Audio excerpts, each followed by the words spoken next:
yung pananampalataya, papaano mapagyayaman, basahin natin ang 17 ng Roma.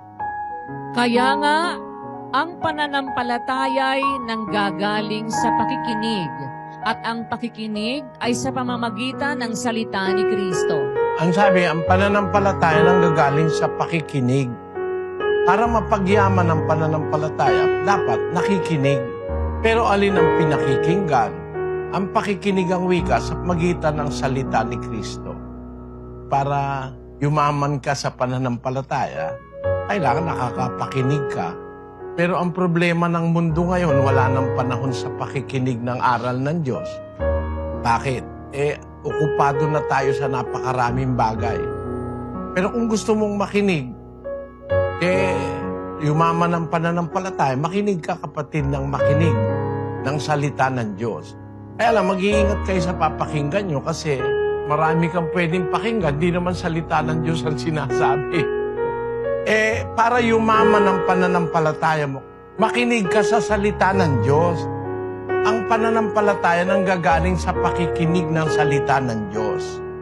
At para ang pamilya natin ay mapagyaman din ang pananampalataya, katrabaho, lahat ng kakilala, mag-imbita tayo na makinig tayo ng salita ng Diyos. Kung gusto nyo, makinig kayo sa ating Bible exposition, kung saan yung tanong ng mga tao, binabasa ko ang sagot sa Biblia.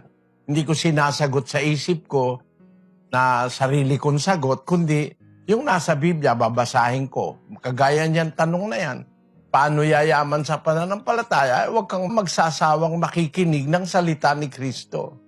Kung wala kang ginagawa, kapatid, halimbawa yung panahon ng rest, open mo lang yun, magbasa ka ng Bible. Yayaman ang pananampalataya mo. Pero siyempre, mas mabuti pa rin yung nakakapakinig. Meron tayong account sa Facebook, meron tayong account sa YouTube. Ang dating daan, pwede kayong makinig ng salita ng Diyos.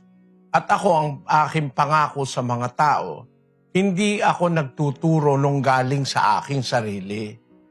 Kasi, pag nagtuturo ka ng galing sa sarili mo, hindi ka tiwa-tiwala yun kasi ang maraming tao sinungaling pero pag ang binabasa mo, yun ang matatandaan mo, yayaman ang kaisipan mo, ang puso mo sa pananampalataya sa Diyos.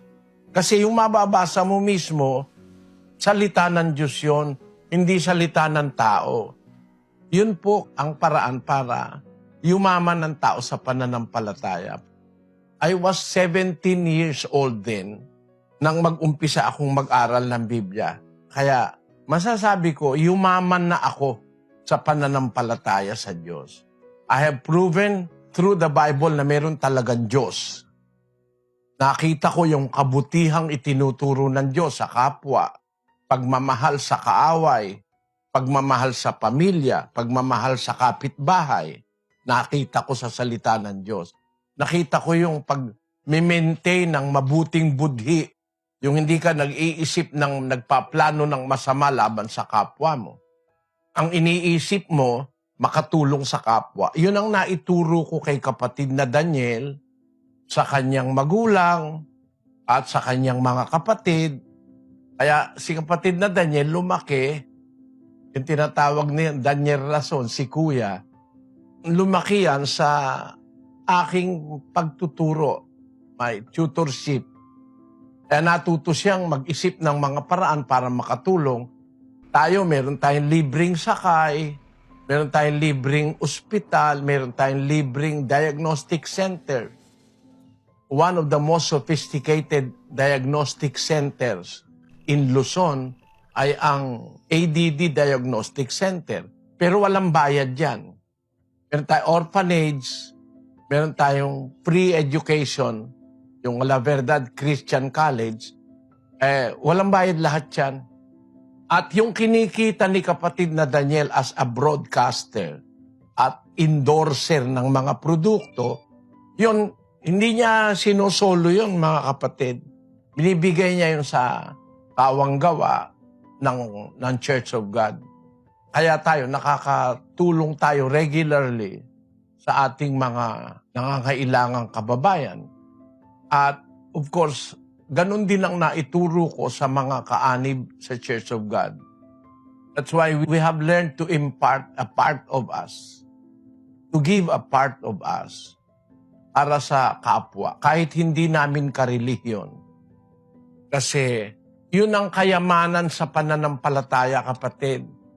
Yung natuto kang sumampalataya sa Diyos, tapos ginawa mo yung natutunan mo.